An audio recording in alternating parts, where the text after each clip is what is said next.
नमस्कार प्यारे साथियों, एक बार फिर से आप सभी दोस्तों का टेक्निकल मंच के इस ऑनलाइन प्लेटफॉर्म पर हार्दिक स्वागत है। तो जैसे कि कल हमने काफी कुछ इंपॉर्टेंट जो क्वेश्चंस है वो हमने डिस्कस किए थे। आज फिर हम आप सभी के सामने जो भी हरियाणा के अंदर जो एग्जाम होंगे, जैसे कि भी जेई का एग्जाम होना है, ठीक है, जेई के एग्जाम की जो बच्चा तैयारी कर रहा है वो इस क्लास को जरूर देखे। और उसके लिए जो भी मैं क्वेश्चन ये बता रहा हूँ, लगभग एक क्वेश्चन की काफी कुछ एक्स्ट्रा बातें भी आप सभी को मैं कवर करवा रहा हूँ। तो ये आप इतना कवर कर लेते हो तो आप सभी के लिए काफी फायदेमंद रहेगा। और जो बच्चे हरियाणा के अंदर एलएम और एसए की भी तैयारी कर रहे हैं वो भी इस क्लास को आप जरूर देखें, ठीक है। तो चलिए शुरू करते हैं। क्वेश्चन हमारे पास क्या कुछ दे रखा है। क्वेश्चन नंबर फर्स्ट आप सभी के सामने दिया हुआ है, इसके बारे में आप सभी को डिटेल से पता होना चाहिए कि क्या कुछ इसके अंदर हमारे पास पॉइंट बनता है। क्या लिखा है देखिए, in register with negative coefficient the resistance value temperature, ठीक है। हमारे पास ऐसा अगर कौन सा सिस्टम रहेगा जिसकी नेगेटिव टेम्परेचर कोफिशिएंट होगा, उसकी टर्म एंड कंडीशन आप सभी को पता होनी चाहिए। तो देखिए, आप सभी को पता है तीन चीजें हमारे पास होती है। एक तो होता है कंडक्टर, ठीक है, एक हमारे पास होता है इंसुलेटर, काफी इंपॉर्टेंट पॉइंट है, पेपर में कई बार प्रश्न आया यहां से। एक होता है हमारे पास क्या, सेमीकंडक्टर। तीन चीजें होती हैं। अब कंडक्टर का अगर आपको टेम्परेचर कोफिशिएंट पूछे तो ये हमारे पास होता है क्या, पॉजिटिव होता है कंडक्टर का टेम्परेचर कोफिशिएंट। इंसुलेटर की बात करें तो इंसुलेटर का टेम्परेचर कोफिशिएंट हमारे पास नेगेटिव होता है जी, ठीक है। उसके बाद सबसे इंपॉर्टेंट पॉइंट बनता है, आप ये बताइए कि सेमीकंडक्टर का टेम्परेचर कोफिशिएंट क्या रहेगा, पॉजिटिव होगा या फिर नेगेटिव होगा, ये आप बताइए। तो काफी बच्चों को कंफ्यूजन रहेगा कि इसका पॉजिटिव है इसका नेगेटिव, तो यहाँ सेमीकंडक्टर का क्या होगा। तो सेमीकंडक्टर का भी आप सभी को याद रखना है, सेमीकंडक्टर का टेम्परेचर कोफिशिएंट नेगेटिव ही होता है। यहां तक बात समझ में आ गई। अब पॉजिटिव टेम्परेचर कोफिशिएंट का मतलब क्या होता है, इसका मतलब ये होता है कि जैसे जैसे तापमान यानी कि टेम्परेचर बढ़ेगा वैसे वैसे रेजिस्टेंस की वैल्यू भी बढ़ती है, ठीक है। ये बात है टेम्परेचर कोफिशिएंट पॉजिटिव की बात। अगर हम इंसुलेटर की बात करें, इसके अंदर आपको बोला जाए कि ये नेगेटिव है, उल्टा करेगा काम। बस नेगेटिव बंदा आप सभी को पता है उल्टा काम करता है, इस तरह से याद रखो। पॉजिटिव बंदा हमारे साथ साथ चलेगा, ठीक है। नेगेटिव बंदा हमेशा विपरीत काम करता है, उल्टा काम करता है। क्या रहेगा इसका, इसके अंदर टेम्परेचर हम बढ़ाएंगे तो हमारे पास रेजिस्टेंस क्या हो जाता है, कम हो जाता है। ये है नेगेटिव टेम्परेचर कोफिशिएंट, और ये बात सेम ही है। तो यहां पर क्या बोला गया है, यहां पर हमारे पास लिखा है नेगेटिव टेम्परेचर कोफिशिएंट बताइए। तो नेगेटिव टेम्परेचर कोफिशिएंट आपको ये बात चेक करनी है कि तापमान बढ़ाएंगे तो रेजिस्टेंस कम होगा, बस ये बात आप देखिए। तापमान घटने से घटता तो नहीं है भाई, ये तो हमारे पास नहीं बनेगा। यहां देखिए, तापमान बढ़ने से, तापमान हमने बढ़ा दिया, तापमान बढ़ने से घटता है, यहां पर बात बिल्कुल ठीक है भाई। Decrease with increase in temperature, कि अगर हमारे पास नेगेटिव टेम्परेचर कोफिशिएंट का मतलब ये होता है तापमान गुणांक में रजिस्टर में रेजिस्टेंस हमारे पास क्या रहेगा, तापमान हम क्या करेंगे, बढ़ा देंगे तो रेजिस्टेंस का मान क्या हो जाता है, कम हो जाता है। यहां पर मैंने अच्छी तरीके से आपको एक्सप्लेन कर दिया, ठीक है। बात याद रखना, मोस्ट इंपोर्टेंट पॉइंट है, ठीक है ना, इंपॉर्टेंट है। और नेगेटिव टेम्परेचर कोफिशिएंट के अंदर एक हमारे पास इंपॉर्टेंट पॉइंट आता है माइका। माइका का हमारे पास तापक गुणांक क्या होता है, जो हमारे पास क्या है, नेगेटिव होता है। और टेम्परेचर कोफिशिएंट को हम अल्फा से लिखते हैं, याद रखना। और अल्फा की अगर आपको इकाई पूछ लें तो अल्फा की इकाई हमारे पास 1/में डिग्री सेल्सियस इसकी इकाई होती है, ये भी आप याद रखोगे। क्लियर बातें, चलो आगे नेक्स्ट। ये बढ़िया क्वेश्चन है, ठीक है। जो बच्चे जेई लेवल की तैयारी कर रहे हैं, ठीक है, जो हरियाणा के अंदर, तो वैसे जेई की बात करें या फिर हरियाणा के अंदर एलएम एसए की बात करें, उल्टा सिस्टम होता है हमेशा एग्जाम के लिए। एग्जाम देखेंगे तो एलएम और एसए का एग्जाम थोड़ा सा टफ दे रखा था, जेई का एग्जाम थोड़ा सा आसान दे दिया। जेई के एग्जाम में एक भी न्यूमेरिकल नहीं पूछा गया था, आप सभी ने देखा था हरियाणा के अंदर। और एलएम एसए के अंदर कम से कम 4 से 5 न्यूमेरिकल, वो भी लेवल के न्यूमेरिकल थे, ठीक है। तो चलिए करने पड़ेंगे साथ साथ। हमें क्या दे रखा है, रेजिस्टेंस ऑफ कॉपर वायर, ठीक है, इज आर। हमारे पास एक कॉपर वायर है, उसका रेजिस्टेंस दे रखा है आर, ठीक है। उसके बाद क्या है, 4 सच वायर, इस तरह के हमारे पास 4 वायर है, क्या है, 4 यानी कि 4 such wire with the same cross sectional area.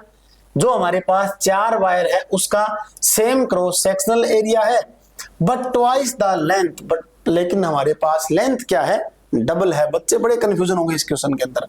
Length are connected in parallel, और ये जो हमारे पास चार जो रेजिस्टेंस है उनको हमने पैरेलल में जोड़ दिया भाई, ठीक है। द नेट रेजिस्टेंस इज, अगर किसी बच्चे को समझ में आ गया, पहले से क्वेश्चंस कर रखे हैं, तो उसको पेन भी उठाने की जरूरत नहीं। इस क्वेश्चन के अंदर क्या होगा देखो, यहाँ पर घुमा रखिए बातें बस। हमारे पास कॉपर की वायर है और चार हमारे पास है, ठीक है। तो चलिए एक ये हो गया, और कनेक्टेड किस में कर रखे हैं, आपको लिखा है इसके अंदर पैरेलल के अंदर जोड़ रखे हैं हमने तो भाई, ठीक है। ये हमारे पास क्या है, चार वायर है जिनका क्रॉस सेक्शनल एरिया सेम है, लेंथ डबल है। हमें कोई मतलब नहीं है क्रॉस सेक्शनल एरिया से और लेंथ से, बस घुमाने के लिए बातें पूछ रखी है, ठीक है। एक रेजिस्टेंस का मान इसके अंदर कितना दे रखा है, आर दिया हुआ है। ये भी आर है, ये भी आर है, ये भी आर है, तो ये भी आर रहेगा। अब आप सभी को पता है हमारे पास, मैंने आप सभी को बता भी रखा था कि सेम वैल्यू के अगर रेजिस्टेंस पैरेलल में जुड़े हुए हैं तो जितने हमारे पास जो वैल्यू रहेगी उसको जितने रेजिस्टेंस है उससे भाग कर देंगे। आप बोलोगे कैसे, तो देखिए मान लो हमारे पास दो रेजिस्टेंस ये है, ठीक है ना, दो रेजिस्टेंस है और ये है 3 ओम का, ये भी है 3 ओम का। आपको बोल दे टोटल रेजिस्टेंस बताओ, अगर सेम वैल्यू है तो एक वैल्यू उठाओ, कितने हैं ये, 1 2 है जी, 2 से भाग कर दो, ये आंसर यही होगा। सेम यही बात, एक वैल्यू उठाएंगे, एक वैल्यू उठा ली आर, कितने है ये, 1 2 3 4 है जी, 4 से भाग करो और हमारे पास आंसर क्या होगा, इसका आंसर सी एग्जैक्ट सही होगा। समझ में आया होगा, ठीक है। क्योंकि कुछ एक बच्चे यहाँ पर देखेंगे ना, क्रॉस सेक्शनल एरिया क्या दे रखा है, लेंथ हमारे पास डबल है, तो इसमें कंफ्यूजन होता है बच्चों को, ठीक है। तो ये चीज आप ध्यान रखोगे, चिंता वाली बात नहीं है, आराम से सारे पॉइंट हम क्लियर कर सकते हैं, ठीक है। ये मैंने आप सभी को बता दिया। और ये भी मैं आप सभी को बता दूं कि अभी जेई की जो तैयारी कर रहे हैं बच्चे, उन सभी के लिए स्पेशल मैंने क्लासेस शुरू कर रखी है, ठीक है। एचएसएससी जेई की फर्स्ट रिवीजन, लगभग मैंने आप सभी को बताया था भी, लगभग 20 क्लासें, 20 प्लस क्लासें तो आपको इसके अंदर न्यूमेरिकल की मिलने वाली है, और मोस्ट इंपोर्टेंट डाटा वो भी करवाया जा रहा है इसी के अंदर जेई वाले बैच में, ठीक है। और जेई वाले बैच के अंदर क्या है, साथ साथ आपको जो इंपोर्टेंट हमारे पास नोट्स बनते हैं ना, वो सारे आपको इसी बैच में मैं प्रोवाइड करवा दूंगा, ठीक है ना, वो सारे इसी बैच में हम प्रोवाइड करवा देंगे। उसके बाद अगर आपको लाइनमैन और एसए की तैयारी करनी है तो उसके लिए ब्रह्मास्त्र बैच 2.0 हमने शुरू कर रखा है, ठीक है। जो बच्चा तैयारी करना चाहे, ब्रह्मास्त्र बैच के अंदर नई क्लासें और पुरानी क्लासें दोनों मैंने इसमें अपलोड कर रखी है, मोस्ट इंपोर्टेंट रहेगा, ठीक है। तो जेई वाले बैच के लिए आप कूपन कोड लगा सकते हो भी, ये आप सभी के लिए ऑफर है PARI50, ठीक है। ये कूपन कोड लगाओगे तो आपको परसेंटेज, कुछ परसेंटेज इसके अंदर ऑफर मिल जाएगा भाई, ठीक है। तो चलिए उसके बाद नेक्स्ट हमारे पास क्या दे रखा है, देखो यहां पर 10 घंटे की अवधि में 2 हमारे पास क्या 100 वाट बल्ब, 4 हमारे पास क्या 200 वाट के बल्ब द्वारा उपभोग की गई ऊर्जा, यानी कि एनर्जी कंजप्शन निकालनी है आपको। तो एनर्जी कंजप्शन के लिए कितने वाट के बल्ब हमारे पास है, 2 तो है 100 वाट की। चलिए 100 वाट के हमारे पास 2 बल्ब है, 2 से गुणा कर दिया, ठीक है। कितने घंटे चल रहे हैं, आप बोलोगे 10 घंटे चल रहे हैं, ठीक है। सभी को गुणा करो 200 और यहाँ पर बस 1 0 और लगा देंगे 2000। उसके बाद 4 हमारे पास बल्ब है, वो है 200 वाट के, ठीक है। 200 वाट के बल्ब कितने हैं, 200 वाट के बल्ब हमारे पास है 4, और ये भी कितने बोल रहे हैं, 10 घंटे चल रहे हैं, ठीक है जी। तो 4 दूनी 8 लिखा, यानी कि 800 हो गया, यहाँ पर 1 0 लगाएंगे, ये बन गया हमारे पास कितना 8000। टोटल कितना बनता है, ये हमारे पास टोटल बन गया जी 10,000, ठीक है। 10,000 ये वाट में वैल्यू है, हमें निकालनी है KWH के अंदर। KWH निकालने के लिए मैंने आप सभी को तरीका बता रखा था, पहले करेंगे गुणा, उसके बाद करेंगे जोड़, फिर करेंगे क्या 1000 से हम कर देंगे भाग, ठीक है। 3 तरीके मैंने बताए थे, तीनों आप सभी को याद होंगे। तो 1000 से हम भाग करेंगे किसको, इस 10,000 को, ठीक है। तो ये तो आप सभी कर ही लोगे, ये 3 0 से कैंसिल। तो अब हमारे पास कितनी यूनिट आ गई, ये 10 हमारे पास क्या यूनिट बनी है, यानी कि KWH 10 KWH हमारे पास क्या है, ये आई है। और कितने पूछा आपको, 10 घंटे की बात है, बस 10 ही आ जाएगा आंसर, और कुछ एक्स्ट्रा इसके अंदर पॉइंट है नहीं, ठीक है। 10 हमारे पास KWH इसका आंसर होगा। इस टाइप के क्वेश्चन अगर आप करोगे तो आप सभी को पता है, पहले हम क्या करते हैं गुणा, उसके बाद क्या करना होता है जोड़, उसके बाद क्या करना होता है 1000 से भाग। 3 चीजें याद रखो। अगर आपको एनर्जी पूछ ले, यूनिट पूछ ले और खर्चा पूछ ले, कई बार हरियाणा के अंदर लाइनमैन के पेपर में क्वेश्चन आया हुआ था इस टाइप का, आप सभी ने चेक भी किया था, अच्छे लेवल का क्वेश्चन था वो भी। चलो नेक्स्ट देखो भाई, बढ़िया क्वेश्चन है ये, तो शायद मैंने कल आपको करवाया भी था। ओम के नियम के बारे में सारी बातें मैंने आप सभी को कल बताई थी। 2r नहीं होगा, IV की गुणा नहीं होती, 2r नहीं होगा, तो ऑप्शन हमारे पास क्या है, डी बचता है। ये मैंने कल आपको बता दिया था। चलिए उसके बाद अब देखो नेक्स्ट क्वेश्चन इंपॉर्टेंट है।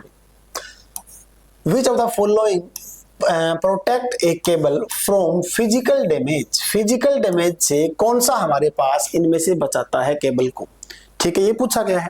तो आप सभी को पता है फिजिकल डैमेज से बचाने के लिए आप सभी ने एक ट्रिक याद कर रखी होगी और मैंने बताई थी आप सभी को सिलेबस के नाम से, ठीक है ना।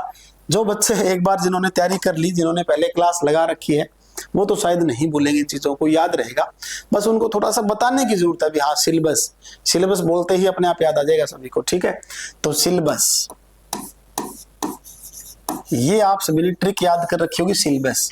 सी से हमारे पास क्या है, सबसे पहले क्या है, कंडक्टर, इंसुलेशन, ठीक है, लेड शीथ, बेडिंग, आर्मरिंग और सर्विंग, सभी ने कर रखे हैं पॉइंट ये, ठीक है। सबसे पहले हमारे पास क्या है, कंडक्टर, इंसुलेशन, लेड शीथ या मेटालिक शीथ बोलते हैं, बेडिंग जो हरसेन या जूट की बनती है, आर्मरिंग जो स्टील की बनती है, और यही हमारे पास क्या मेन पॉइंट बनता है, फिजिकल डैमेज से बचाने के लिए क्या होता है, आर्मर हम यूज करते हैं, ठीक है।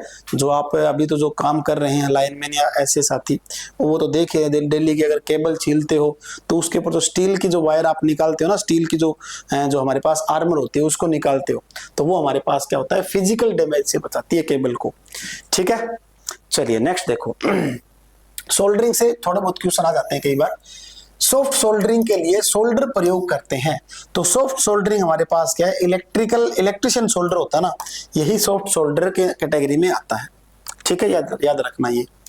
उसके बाद हाँ ये क्वेश्चन देखो इंपॉर्टेंट बनता है भाई, Kirchhoff's junction rule is based on conservation of, most important person है और बच्चे यहाँ पर काफी कंफ्यूजन रहते हैं भी, जंक्शन रूल, किरचॉफ्स का जंक्शन रूल तो हमने कभी पढ़ा ही नहीं, और जिन्होंने पहले क्लास लगा रखी है उनको तो मैंने सारी बता रखी है भी, केवीएल और केसीएल के सारे नाम मैंने आप सभी को रटवा रखे हैं, ठीक है। तो देखिए अगर बात करते हैं केसीएल, जिसे हम क्या बोलते हैं, किरचॉफ्स करंट लॉ, यही हमारे पास केसीएल जो होता है, एक होता है केवीएल। किरचॉफ्स करंट लॉ जो है वो पहला नियम होता है, first law of KVL Kirchhoff's का, ठीक है। अब आप सभी को पता है किरचॉफ्स के जो नियम हमारे पास है वो किसने दिए थे, आपको याद भी रखना होगा, गस्टाव रोबर्ट, ये क्या नाम था, गस्टाव रॉबर्ट किरचॉफ, ठीक है, ये वैज्ञानिक का नाम है, जर्मन का वैज्ञानिक है ये, ओके। तो अब केसीएल की बात करें तो केसीएल हमारे पास जो है इसके अलग अलग नाम है। केसीएल को हम बोल सकते हैं नोड लॉ, ठीक है, हिंदी में लिखो तो इसे हम बिंदु नियम बोल सकते हैं, बिंदु नियम, ठीक है। और हमारे पास इसे हम क्या बोल सकते हैं, संधि जंक्शन रूल,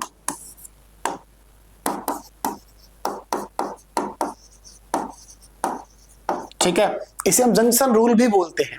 तो आपने याद करवा रखा था मैंने कि केसीएल के अंदर सी नाम आया, तो सी से आप सभी को पता है एक और पॉइंट बनता है, क्या, सी से बनता है चार्ज, तो चार्ज के संरक्षण के नियम पर आधारित होता है कौन सा, ये हमारे पास है केसीएल, और यहां पर क्या दे रखा है, चार्ज हमारे पास इसका राइट आंसर होगा, ठीक है, याद रखना इंपॉर्टेंट पॉइंट है भाई, ओके। अगर आपको बोल दे केवीएल, केवीएल हमारे पास जो होता है वो एनर्जी के संरक्षण पर आधारित होता है, ठीक है, 2 पॉइंट याद रखो, मोस्ट इंपोर्टेंट है। चलिए नेक्स्ट चलते हैं अगले क्वेश्चन पर। हाँ इसकी ट्रिक तो मैंने याद करवा रखी है, आप सभी ने ट्रिक तो देखोगे तो ट्रिक के हिसाब से सारी बातें मैंने बता रखी है इन सभी की, बस एक छोटा सा पॉइंट देखना है, पॉइंट देखते आप मैच करवाओगे भी कौन सा हमारे पास इसके अंदर बनता है।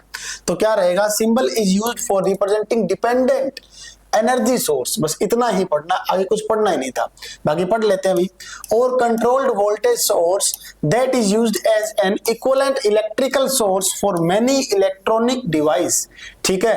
तो आप सभी को पता है 2 हमारे पास सोर्स होते हैं, एक तो होता है डिपेंडेंट, डिपेंडेंट सोर्स होता है, एक हमारे पास होता है इंडिपेंडेंट।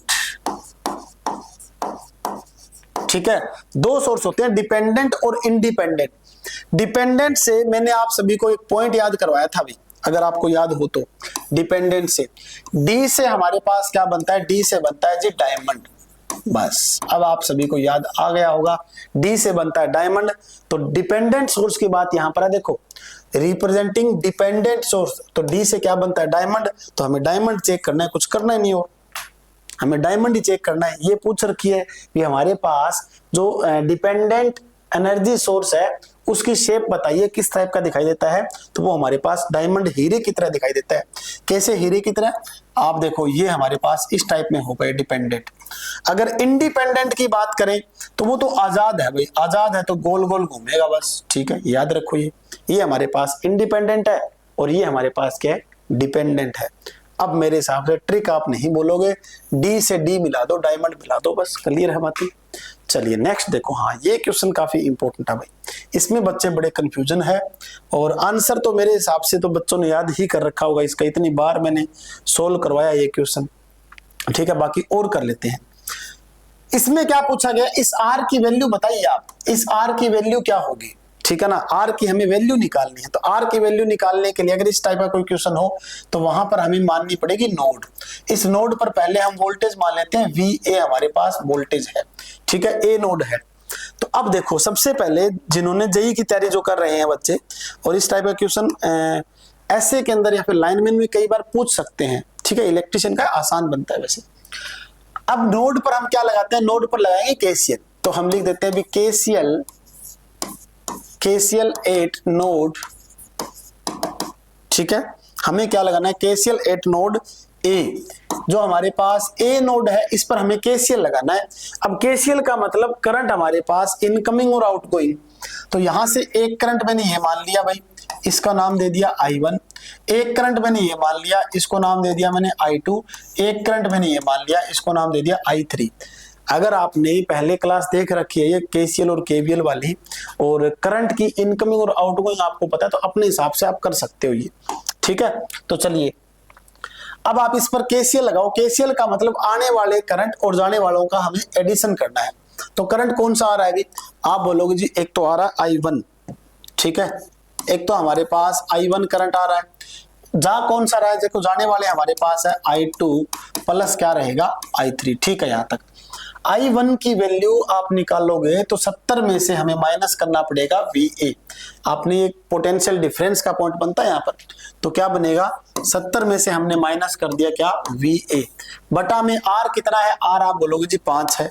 ठीक है, उसके बाद I2 देखो यहाँ पर I2 हम निकालेंगे तो I इक्वल टू V बटा में R होता है। तो आप क्या करोगे, आप लिखोगे VA बटा में R कितना है, 7 है जी, प्लस में I3 तो हमें 2 दे ही रखा है, कुछ लिखना नहीं है, करंट दे रखा है बस डायरेक्ट। अब यहां से VA निकाल दो, चलो करते हैं, VA निकालते हैं। 70 माइनस VA बटा में, या फिर इनका हम एलसीएम ले लेंगे, यहाँ पर एलसीएम लेंगे तो VA प्लस में 7 दूनी 14 बटा में 7। ठीक है, अब यहाँ पर आर पार गुणा कर दो बस, और कुछ नहीं करना। 7 7 49। ठीक है, माइनस 7 VA बराबर ये इस साइड जाएगा तो 5 VA और प्लस क्या रहेगा, 14 5 70। ठीक है, ये हमारे पास हो गया। अब यहां से VA निकालना है हमें, तो VA को एक साइड ले जाओ, वैल्यू को इस साइड ले आते हैं। तो चलो 70 को इस साइड ले आएंगे तो हमारे पास क्या बनेगा, 420। और यहाँ पर हमारे पास क्या है, ये जो -7 है वो इस साइड ले आएंगे तो कितना बनेगा, ये हमारे पास 12 VA बन जाएगा।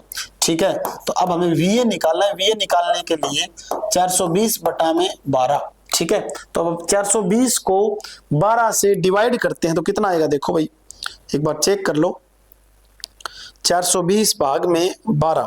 ठीक है, तो ये हमारे पास बन गया कितना, 35 बन गया। ये 35 क्या है, वोल्ट। तो अब आपको पता चल गया, यहां पर हमने 35 वोल्ट निकाल दी। ये वोल्टेज कितनी आ गई, ये हमारे पास 35 वोल्ट है। तो 35 वोल्ट है, करंट हमारे पास है, तो R निकल जाएगा। तो R का फॉर्मूला बच्चे को पता है, R इज इक्वल टू क्या है, V बाई I। V कितना है, आप बोलोगे 35 निकाला जी VA। ठीक है। आई कितना है, आई आप बोलोगे 2 है जी, तो इसको आप डिवाइड करोगे तो कितना आएगा 17.5 ओम इसका राइट आंसर होगा, जो ऑप्शन नंबर ए में है।